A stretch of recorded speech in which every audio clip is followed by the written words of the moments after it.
Bienvenidos a Difusión Arquitectónica Colectiva, un espacio donde las ideas se construyen, comparten y se habitan. Aquí la arquitectura no solo se piensa, se conserva, cuestiona y transforma. Hablamos de ciudad, urbanismo, academia y la experiencia viva del ejercicio profesional. Todo desde una mirada colectiva, crítica y profundamente humana. Un lugar donde el pensamiento se vuelve espacio. Muy buenos días, tardes o noches. Nos encontramos en las instalaciones de Difusión Arquitectónica Colectiva y en este capítulo vamos a iniciar una entrevista para nuestro podcast en relación al valor de la tesis en arquitectura. Para ello es un honor tener la presencia de la recién egresada de nuestra facultad en la licenciatura de arquitectura, la arquitecta Elizabeth Lizárraga Sandoval. Buenas noches, Elizabeth, ¿cómo te encuentras? Buenas noches, muchas gracias por invitarme, no me lo esperaba. No, al contrario, es un gusto tenerte aquí con nosotros. Bien, pues aquí lo importante, vamos a empezar a platicar acerca de la tesis en arquitectura, precisamente porque tú escogiste ese sistema, ese modo de titulación. Uh-huh. Entonces, pues, lo primero que te quiero preguntar es, ¿de qué trata tu tesis, Elizabeth? Bueno, mi tesis se titula Prototipo de vivienda social progresiva destinado a asentamientos con alta marginación urbana, en caso específico de Loma Bonita, en Mazatlán, Sinaloa. En esta tesis lo que yo busqué fue crear precisamente un prototipo de vivienda progresiva, es decir, una vivienda que crece un módulo o una semilla que pudiera implantarse en estos asentamientos marginados para que se pueda generar o pueda ayudar a una nueva consolidación en estos espacios. Ajá, me imagino. Uh-huh. Y por ejemplo, ¿cuál es la gran pregunta que buscaste resolver con tu proyecto? Bueno, la pregunta general que está en el documento, en la tesis per se, es cuáles son las características con las que debe contar la vivienda de interés social, uh-huh, progresiva en Mazatlán, Sinaloa. Pero más que nada lo que me enfoqué es, ¿será posible diseñar una vivienda de interés social digna con las medidas mínimas uh-huh necesarias? Esa fue lo que me motivó, ya que yo veo esto con totalmente conocimiento empírico, ¿verdad? Todavía uh-huh no tengo los datos que me respaldan, de que las viviendas de interés social se ha venido diseñando casi siempre con la misma configuración espacial. Digo yo, no podemos hacer algo diferente con el mismo espacio. Eso fue la pregunta que me estuvo guiando todo el tiempo. Ok, perfecto. Vamos a analizar tu punto de partida. ¿Cuál fue la motivación principal? Por ejemplo, ¿qué te hizo decantarte para tomar la tesis como opción de titulación en lugar de otras alternativas? Porque pues nuestra facultad nos da varias alternativas de titulación. ¿Por qué elegiste la tesis? Yo, la verdad, desde que entré a la universidad, a la carrera, yo tenía ya esa idea, voy a hacer tesis. Uh-huh. Siempre me ha gustado probarme a mí misma, ver hasta dónde puedo llegar, mis límites, y yo veía a todas las personas diciendo, no, que la tesis es muy difícil, y dije, ¿será tan difícil? ¿Podré yo? Eso fue lo que yo uh-huh pensaba. Y ya que fui avanzando un poco más en la carrera, me fui dando cuenta que realmente me gustaba mucho la academia, la investigación y eso. Y por esos años, por el tercer año, conocí al doctor Julio, que básicamente me atrapó y me dijo, tú vas a ser tesista, casi que me dice. Y me fue guiando en este proceso desde ese entonces. Entonces, fue precisamente eso lo que me ayudó a decidirme por una tesis, más el hecho de que yo quise continuar mis estudios en un posgrado. Uh-huh. Y ahí recibí consejos de que lo que más me podía ayudar era precisamente esta opción de titulación. Oh, perfecto. Por ejemplo, ¿qué mitos o miedos tenías al inicio sobre esta modalidad? Porque como tú dices, todo el mundo decía, la tesis es muy difícil. Uh-huh. ¿Tú qué pensabas acerca de esto? Precisamente eso, yo veía todo el tiempo en redes sociales, ¿no? Que la gente compartía muchas publicaciones diciendo de que, es que es muy difícil la tesis, es que no puedo dormir, es que hago un archivo de trabajo final y luego final, y luego final, quién sabe cuál. Y eso era como que el mito que yo tenía, no voy a batallar muchísimo, decía yo, necesito mucho tiempo, necesito empezarla ya, pero pues recibí la guía necesaria uh-huh y se pudo completar todo en tiempo y me di cuenta que realmente no, es uh-huh totalmente un mito, sí. No es tan difícil como uno lo pinta. Uh-huh, exactamente, y es bastante interesante, bastante dinámico. Una vez que ya le agarras el gusto, sí. Nomás te agarras escribiendo y como nada, salen los párrafos. Sí, exactamente, no es tan difícil como se plantea. Ajá. Entonces, ¿cómo descubriste tu tema de tesis? ¿Fue a través de la carrera o por ayuda, por ejemplo, con la interacción de tu asesor? Yo originalmente el tema que quería tomar era la movilidad urbana. Quería hacer un proyecto sobre cómo podría implementarse el carril preferencial en la Avenida Ejército Mexicano, pero me dijeron, es muy ambicioso, no vas a terminar. Y pues en ese año, en quinto año, fue cuando se tuvo que hacer el proyecto de titulación y yo me fui por el tema de vivienda social. Era uno de los que nos dieron con el arquitecto Johnson, él fue mi maestro en esa materia. Y usted también, en teoría. Sí. Y ahí fui con la asesoría de Julio, porque Julio ya me había dicho, yo voy a ser tu director. Y le comenté esto y me dijo, sí, deberías hacerlo sobre vivienda social. Y ya después le empalmamos lo de marginación urbana. Ok, muy bien. También te quería preguntar, ¿hubo algún proyecto previo en la carrera, una inquietud social o profesional que te dijo, esto es lo que tengo que investigar a través de tu carrera, algo que haya encendido la chispa de esa investigación?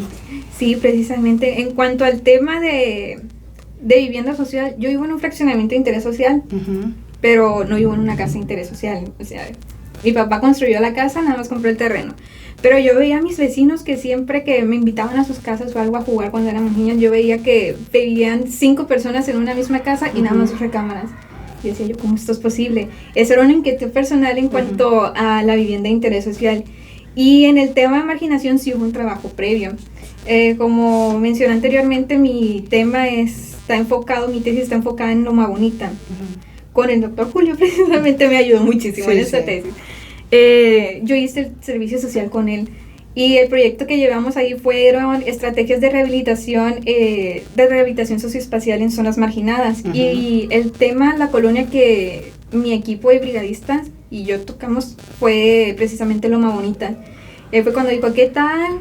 Preguntamos, ¿qué tal si juntas tu proyecto de titulación con tu proyecto de servicio social? Los empalmamos juntos y ahí está tu tesis.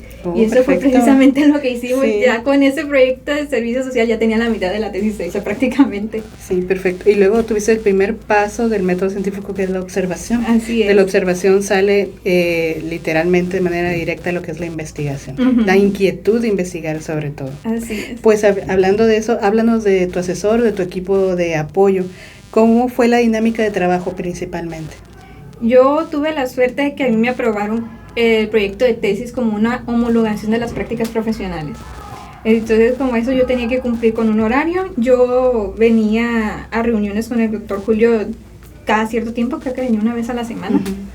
Y pues a mí me venía a conocer, aquí como mi codirectora. Y sí, veía los avances, les traía y ellos ya me daban las correcciones, las observaciones necesarias, la retroalimentación que yo necesitaba. Entonces, más que nada fue trabajo propio y después ir a que me lo revisaran. Eso fue que me dijeran, está bien, está mal, continúa aquí, arregla esto, quita esto. Déjame decirte que por lo menos a mí no me hice ningún trabajo. Yo veía y decía, ay, es que está súper bien, adelante, ¿te acuerdas? Siempre hablábamos de eso.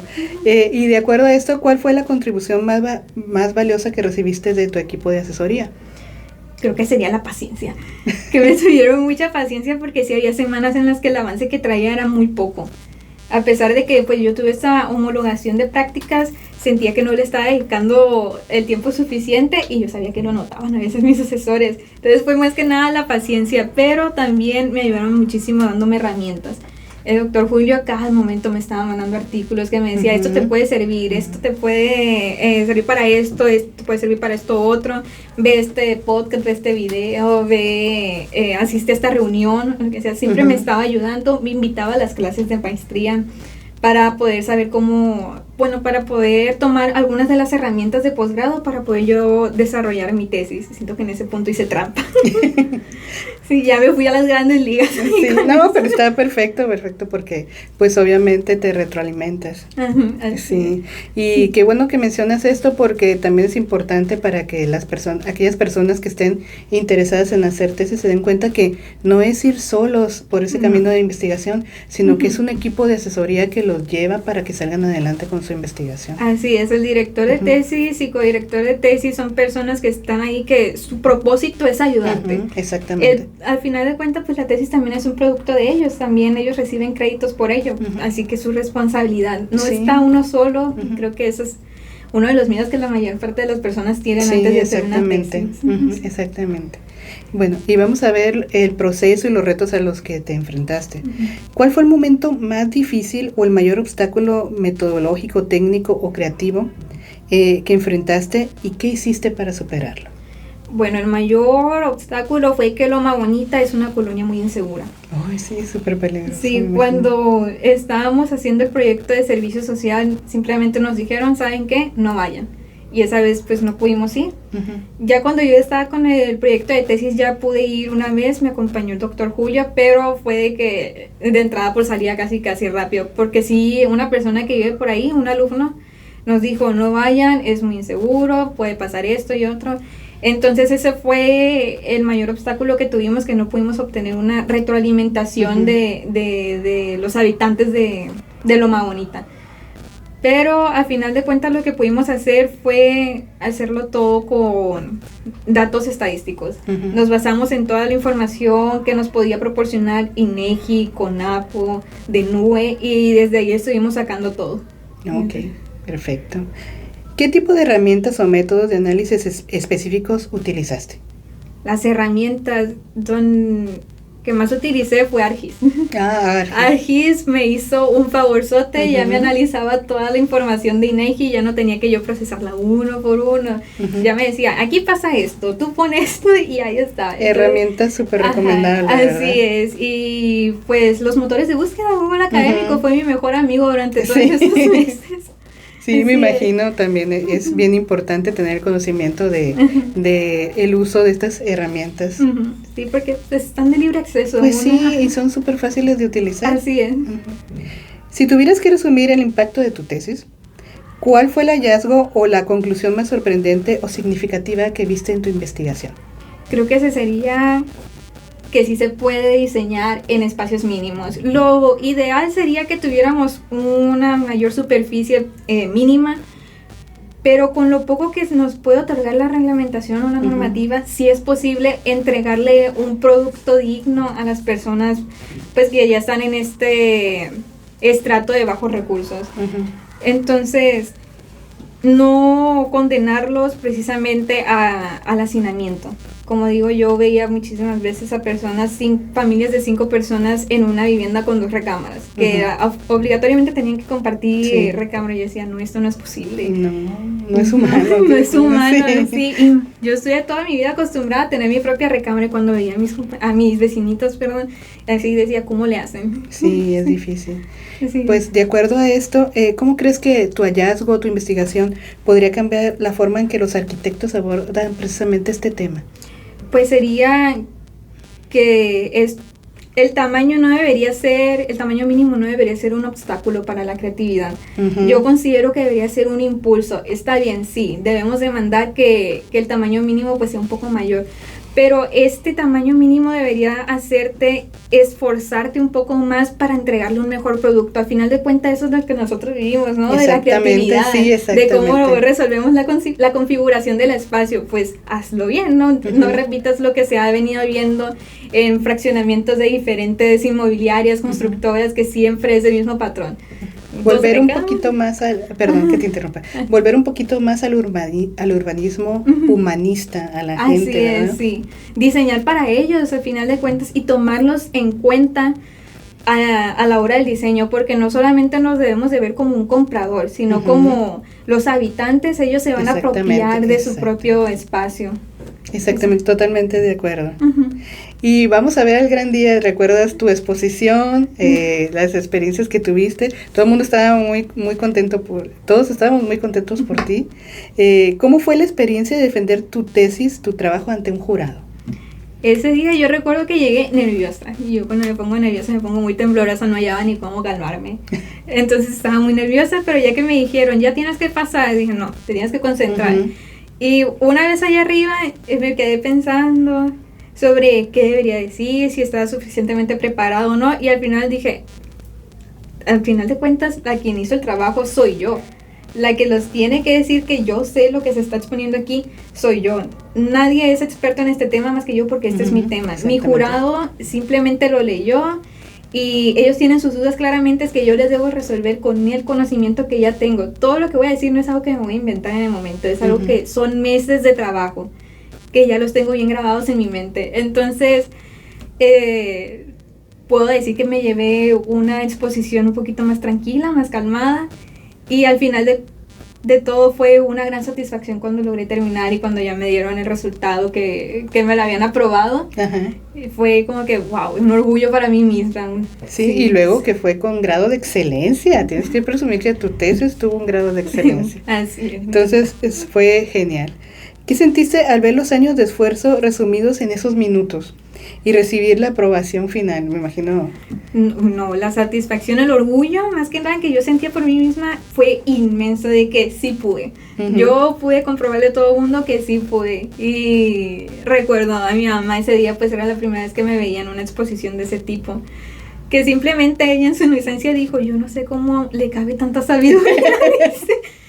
Ay, y me dio un gran orgullo de poder decir, yo logré esto. Sí, exactamente. Claro, con mucho apoyo, ¿verdad? Pero al final de cuentas el trabajo es mío. Sí, exactamente. Tú eres la experta en lo que estabas exponiendo principalmente. Bien, y ya para finalizar, Elizabeth, para todos aquellos alumnos que están a punto de decidir su opción de titulación y que dudan sobre la tesis, ¿cuál es el consejo más importante que les darías para iniciar y culminar su investigación con éxito? Creo que el consejo más importante que yo les daría sería el tiempo. Deben de medir muy bien sus tiempos, es dedicarle por lo menos 1 hora al día a este proyecto.